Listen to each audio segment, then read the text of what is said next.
নমস্কার। আমার কথা কলমে আজকের কবিতার নাম হলো গন্তব্য। আমি পথ চলি, কথা বলি, কিন্তু আমার কোনো ঠিকানা নেই। যেখানে যাই মনে হয় সবাই অচেনা, কেউ আমার নয়। সবাই শুধু আমায় বলে সামনে এগিয়ে যাও, কেউ বলে না আমাদের সাথে থেকে যাও। রাস্তার ধারে মানুষজন আমার সাময়িক কিছুক্ষণের অতিথি হয়ে যায়। আমি সামনে এগিয়ে চলি, আমার কোনো গন্তব্য নেই। আমি ছুটে যাই, থামতে না চাই, আমার কোনো গন্তব্য নেই।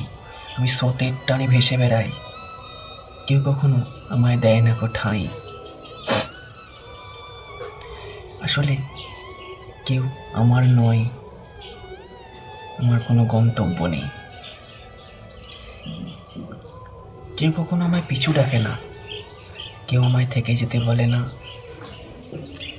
কেউ কোনোদিনও আমায় থামাতে চায় না। তাই আমি পথ চলি, চলতেই থাকি, কথা বলি, আমার কোনো ঠিকানা নেই।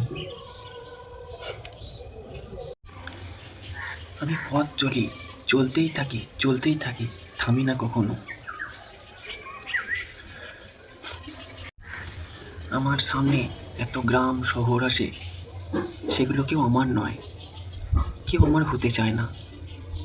আমি পিছনে ফিরে তাকাই না, যদি পুরনো ভাঙাচোরা কষ্ট দুঃখগুলো আবার আমায় আঁকড়ে ধরে। তাই আমি সামনে এগিয়ে চলি, কথা বলি, আমার কোনো ঠিকানা নেই। অচেনা পৃথিবীটা কোনোদিনও আমায় আপন করে নেয়নি। অচেনা মানুষজন অচেনাই থেকে গেছে, কখনো কাছে আসেনি।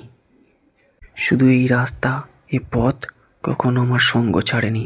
তাই আমি হেঁটে চলি, চলতেই থাকি, থামি না কখনো। কোথায় আমার ঠিকানা, কোথায় আমার গন্তব্য, জানি না আমি এখনো। নমস্কার, আমি সঙ্গে সুমন। কথা কলমে আজকের কবিতার নাম গন্তব্য। আপাতত টাটা।